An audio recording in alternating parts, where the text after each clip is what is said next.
एक ऐसी शख्सियत जिसको आग में फेंका गया, जिसको 85 साल की उम्र में जाके औलाद अता हुई, और जब वो औलाद चलने फिरने के काबिल हुई तो उस औलाद को ज़िबा करने का हुक्म आ गया।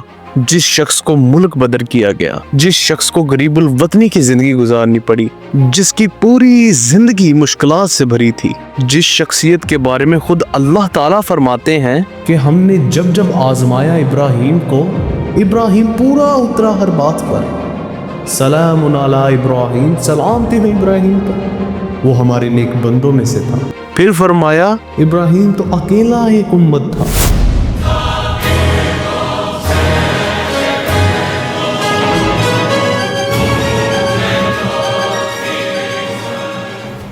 आज की वीडियो शख्सियत के नाम। जी हाँ, इस वीडियो में मैं बात करने वाला हूँ हजरत इब्राहीम अलैहिस्सलाम की पूरी लाइफ स्टोरी की, जवानी से लेकर आखिर तक। तो सब्सक्राइब कर लें। बात है आज से 3000 साल पहले की, जब हजरत इब्राहीम अलैहिस्सलाम जवानी को पहुंचे ही थे तो उनको नबी मबूस कर दिया जाता है। तो वो दीन की दावत लेकर अपने अब्बा के पास जाते हैं। वेट एक चीज यहाँ पे क्लियर करना बहुत जरूरी है कि यहाँ पर अब्बा से मुराद हजरत इब्राहीम अलैहिस्सलाम के चचा हैं, ना के वालिद। क्योंकि हजरत इब्राहीम अलैहिस्सलाम के चचा का नाम आजिर था जबकि वालिद का नाम तारिक था। अक्सर उल्मा के नजदीक यहाँ पर मुराद आजिर से है, ना के तारिक से। ये चीज यहाँ पे क्लियर करना बहुत जरूरी था। तो चलें वापस आते हैं अपने टॉपिक की तरफ। जब हजरत इब्राहीम अलैहिस्सलाम अपने अब्बा के सामने जाते हैं तो वो अपने अब्बा से कहते हैं, ए मेरे अब्बा जान, आप क्यों ऐसों की इबादत करते हैं जो ना तो देख सकते हैं, ना तो सुन सकते हैं, और ना ही आपको कोई नफा पहुंचा सकते हैं। ए मेरे अब्बा जान, बेशक मेरे पास वो इल्म आया है जो आपके पास नहीं, तो बस मेरी पैरवी करें, मैं आपको सीधी राह दिखाऊंगा। ए मेरे अब्बा जान, शैतान का बंदा ना बने, शैतान अल्लाह का बहुत ही नाफरमान है। मेरे अब्बा जान, मैं डरता हूँ कि आपको अल्लाह की तरफ से कोई अजाब ना आ पहुंचे। हजरत इब्राहीम अलैहिस्सलाम का ये कहना ही था। तो हजरत इब्राहीम अलैहिस्सलाम को उनके अब्बा कहते हैं, ए इब्राहीम, क्या तू मेरे माबूदों से मुंह फेरता है जिनकी इबादत मेरे बाप दादा करते आ रहे हैं? मेरी नजरों से दूर हो जा इससे पहले कि मैं तुझे संसार करवा दूं।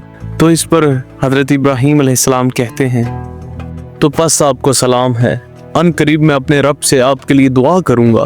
बेशक मेरा रब मुझ पर बहुत ही मेहरबान है, और मैं इब्राहीम तुम लोगों से और जिनकी तुम अल्लाह के सिवा इबादत करते हो उनसे जुदा होता हूँ।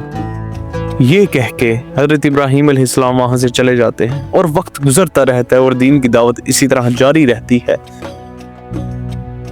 यहाँ तक के गांव में एक मेला आ जाता है। हजरत इब्राहीम अलैहिस्सलाम बैठे दीन की दावत दे रहे होते हैं और दीन का काम कर रहे होते हैं कि इतने में कुछ लोग हजरत इब्राहीम अलैहिस्सलाम के पास आते हैं और हजरत इब्राहीम अलैहिस्सलाम से कहते हैं कि ए इब्राहीम, हमारे साथ मेले चल। तो हजरत इब्राहीम अलैहिस्सलाम इस पर इनकार कर देते हैं और मेले नहीं जाते। जब सब गांव वाले मेले में मसरूफ हो जाते हैं, इतने में हजरत इब्राहीम अलैहिस्सलाम एक कुल्हाड़ा उठाते हैं और बुतों की तरफ चल पड़ते हैं। जब हजरत इब्राहीम अलैहिस्सलाम बुतों को देखते हैं और उनके आगे खाना पड़ा होता है जो उनको पेश किया जाता होता है चढ़ावे के तौर पर, तो हजरत इब्राहीम अलैहिस्सलाम बुतों को देख के कहते हैं, खाओ इसको। नहीं खा सकते तो तुम कुछ भी नहीं कर सकते। तो हजरत इब्राहीम अलैहिस्सलाम कुल्हाड़ा पकड़ते हैं और बुत को तोड़ना शुरू कर देते हैं। एक एक कर सब बुतों को तोड़ देते हैं, यहाँ तक कि एक बड़ा बुत सामने आ जाता है।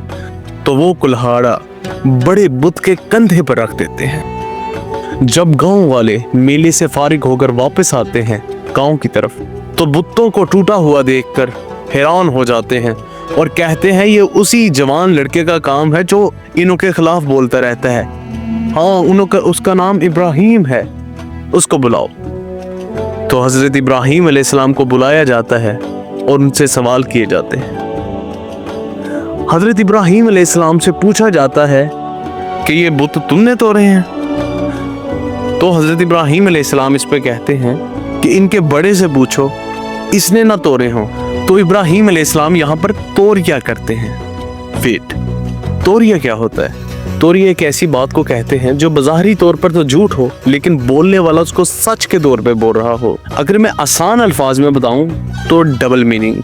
मिसाल के तौर पर समझें आप कि यहाँ पर हज़रत इब्राहीम अलैहिस्सलाम ने कहा बड़ा, यानी कि इन सब बुतों का बड़ा। तो यहाँ पर वो मुराद बड़े को अपने आप से ले रहे हैं कि मैं इनसे बड़ा हूँ ताकत में भी। जबकि लोगों ने क्या मतलब लिया? लोगों ने मतलब ये लिया कि बड़ा बुत, जबकि हज़रत इब्राहीम ने ये नहीं कहा था।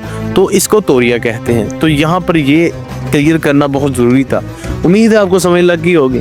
तो चलें टॉपिक की तरफ वापस आते हैं। इसके बाद लोग इब्राहीम अलैहिस्सलाम से कहते हैं कि ए इब्राहीम, क्यों मजाक करता है? तुझे पता तो है ये कुछ कर नहीं सकते, ना बोल सकते हैं ना देख सकते हैं। तो हज़रत इब्राहीम अलैहिस्सलाम यहाँ पर बहुत ही प्यारा जवाब देते हैं। तुफ है तुम पर और तुम्हारे आबाओ अजदाद पर और जिनकी तुम पूजा करते हो उन पर। अगर तुम्हें पता है कि ये कुछ कर नहीं सकते, ये देख नहीं सकते, ये बोल नहीं सकते, तो इनकी इबादत क्यों करते हो?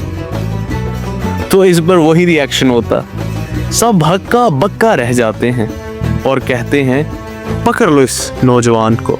और हज़रत इब्राहीम अलैहिस्सलाम को सज़ा सुना दी जाती है कि इसको आग में फेंका जाएगा। तो आग भड़काई जाती है। जब आग भड़का ली जाती है तो हज़रत इब्राहीम अलैहिस्सलाम को लाया जाता है आग में फेंकने के लिए।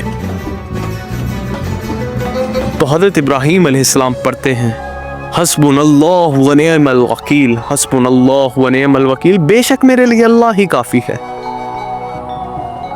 तो उनको धक्का दे दिया जाता है आग में। तो अल्लाह ताला आग को कहते हैं ए आग, इब्राहीम के लिए सलामती वाली बन जा। तो आग ठंडी हो जाती है और अल्लाह ताला हज़रत इब्राहीम अलैहिस्सलाम को बचा लेते हैं। इसके बाद हज़रत इब्राहीम अलैहिस्सलाम की हिजरत करना, हज़रत हाजरा से मुलाकात, नमरूद के दरबार में पेश होना, सब कुछ इसकी अगली वीडियो में। तो सब्सक्राइब कर लें।